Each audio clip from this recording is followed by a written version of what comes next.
तो चलिए शुरू करते हैं। अपने दिल की बात भी खरी खरी कहते हैं। संगीत रागी, आपकी बारी है, बोलिए। संगीत रागी। मानक जी, बहुत बहुत बड़ा मजेदार आज डिस्कशन चल रहा था।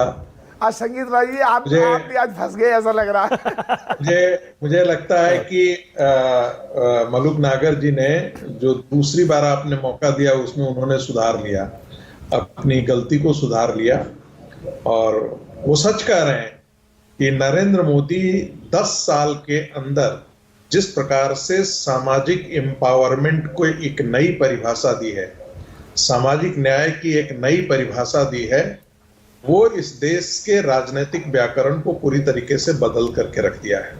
कैसा लगा मेरा मजाक? सब संगीत जी माफी चाहता हूं, मैं आपकी बात कभी नहीं काटता, सीधा सीधा बोलो। आप व्यक्तिगत अपने आप को हटाओ कि इस देश की पार्लियामेंट में नरेंद्र मोदी जी खड़े हुए कहते हैं मैंने इतने पिछड़े मिनिस्टर बनाए, इतने दलित मिनिस्टर बनाए। व्यक्तिगत स्तर से ऊपर उठ के इनके पीडीए को बताओ कि पीडीए की बात पहले हम करते हैं, पिछड़ों की बात पहले हम करते हैं, दलितों की बात हम करते हैं। मलूक जी, मैं आप ही की बात को रख रहा था, आपने मेरी बात आगे, मैं उसी बात को कह रहा था कि नरेंद्र मोदी जी क्या सवर्ण जाति से हैं? सही पकड़े हैं। क्या वो जाति सवर्ण जाति से आते हैं? Very good. वो भी एक ओबीसी कैटेगरी। नरेंद्र मोदी जी सवर्ण जाति से हैं। अरे ऐसे मत करिए। अरे यार, वो घाची है, बिल्कुल है। नहीं उन्होंने अपने आप को घाची जाति को मुख्यमंत्री काल में पिछड़ा घोषित किया। अब कहाँ आप डिबेट को ले जा, रुकिए। अरे सर किया है। अरे सर आप ठीक है, उन्होंने किया है, ठीक है, वो फैक्ट है, लेकिन अब वो ओबीसी है ना। सही पकड़े हैं। अब ओबीसी है, जिसने भी जब भी किया ओबीसी है। संगीत रागी बोलिए। ना स्वयं के बने हुए ओबीसी। ओके, संगीत रागी के बने ओबीसी आ रहे हैं। मैं कोई जाति ऐसी पूछूंगा, अपने नेतृत्व की जाति बता दीजिए ना मुझे, क्या है आपने नेतृत्व की? ओके, संगीत रागी। मानक, यदि नरेंद्र मोदी अपने आप को स्वघोषित पिछड़े हैं तो राहुल गांधी जी के लिए कहा जा सकता है ना कि वो हिंदू कैसे हैं?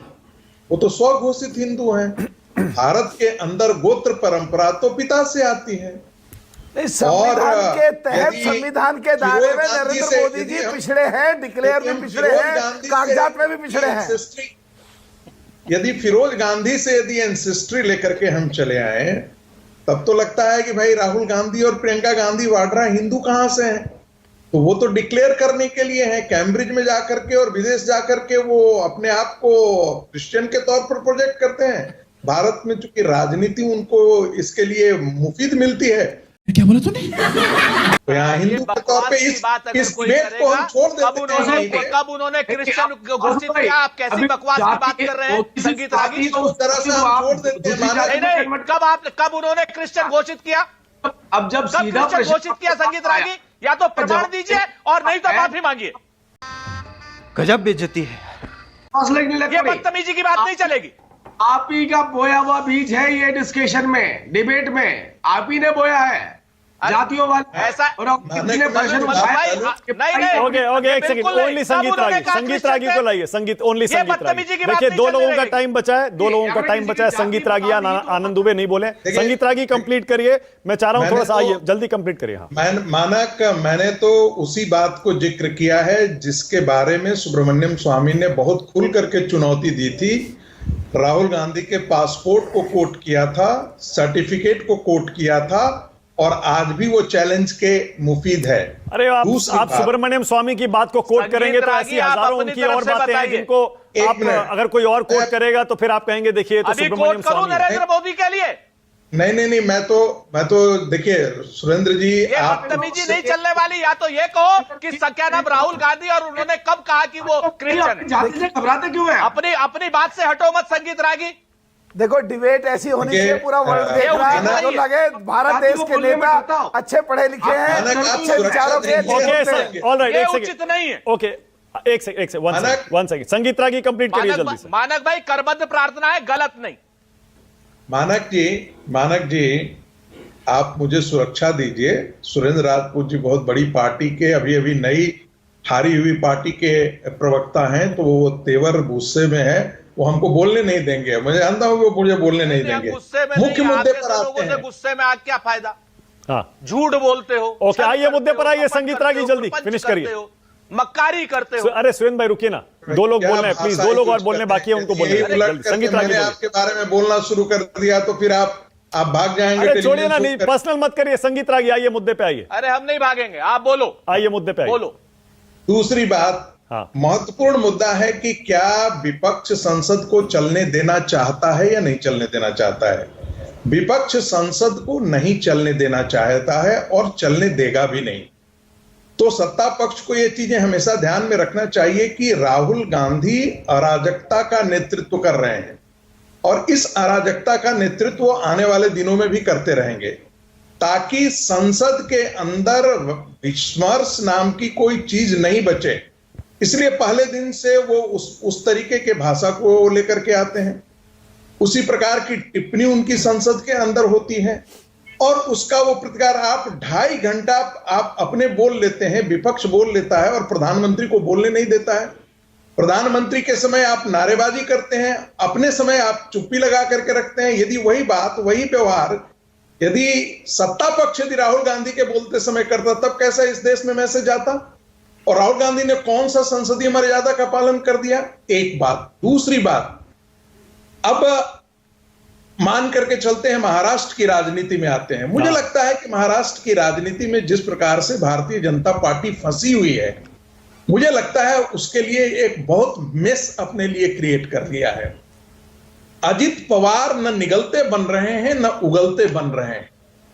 अजित पवार की छवि एक ऐसे खराब व्यक्ति की छवि बन जाती है जो आदमी जिसके बारे में, भ्रष्टाचार के बारे में एक से एक कई कहानियों के पढ़ते हैं, और वही शरद पवार को लेकर के है। लेकिन यदि अमित शाह जी जाकर के कहते हैं कि शरद पवार से बड़ा कोई भ्रष्ट नहीं है और इंस्टीट्यूशनलाइज भ्रष्टाचार का वो आदमी प्रतीक है, तो लोग उठ करके सवाल खड़ा होता है कि ऐसे आदमी को भारत सरकार पुरस्कृत क्यों करती गई। वैसे ही मुलायम सिंह जैसे व्यक्ति को, जिसने कार सेवकों की हत्याएं की, वो हिंदू समाज के लिए जिनके प्रति एक हत्यारा शब्द का प्रयोग किया जाता था, उसको भी पुरस्कृत भारतीय जनता पार्टी ने की। तो ये नैरेटिव जो है वो भारतीय जनता पार्टी के लिए कठिन होगी। ओके। मुझे ऐसा लगता है कि बाबूलाल मरांडी को लेकर के मुझे लगता है कि आने वाले दिनों में उनकी जो छवि है झारखंड के अंदर, एक बहुत अच्छी छवि है और वहां पर भारतीय जनता पार्टी इनको शिकस्त दे सकती है। लेकिन महाराष्ट्र की राजनीति जो है वो भारतीय जनता पार्टी के लिए मुश्किल ये है कि भारतीय जनता पार्टी अपनी जमीन पर लड़ाई नहीं लड़ रही है। आपको याद होगा कि जब आप अपनी जमीन देते हैं दूसरों को, तो आप अपनी राजनीतिक जमीन धीरे धीरे खो देते हैं। बिल्कुल सही कह रहे हैं आप, बिल्कुल सही है। कांग्रेस पार्टी ने ऐसे ही अपनी जमीन दूसरों को खोई। बिल्कुल सही है। आनंद दुबे की बारी है। और यही कारण है कि मैं बार बार कहता हूं, हो सकता है देखिए अमित शाह जी या बड़े जो भारतीय जनता पार्टी के बड़े नेता हैं, हम तो यूनिवर्सिटी के कमरे में बैठे हुए जितना पढ़ते हैं लिखते हैं उतना ही उगल सकते हैं, वो हमसे बेहतरीन जानते होंगे। लेकिन मुझे ऐसा लगता है कि राजनीति हर को अपनी जमीन की करनी चाहिए और भारतीय जनता पार्टी महाराष्ट्र की राजनीति में जो सबसे ताकतवर होकर के उभर रही थी, और कांग्रेस पार्टी का जहां इतिहास है कि तीसरे नंबर से वो दूसरे नंबर पर कभी नहीं आ पाता है, वो महाराष्ट्र की राजनीति में एक बहुत बेहतरीन तरीके से रिटर्न करके लोकसभा में आती है। तो इसकी प्रशंसा की जानी चाहिए, हम उसको दाद देते हैं। लेकिन भारतीय जनता पार्टी को शतरंज के मोहरे पर अब नए तरीके से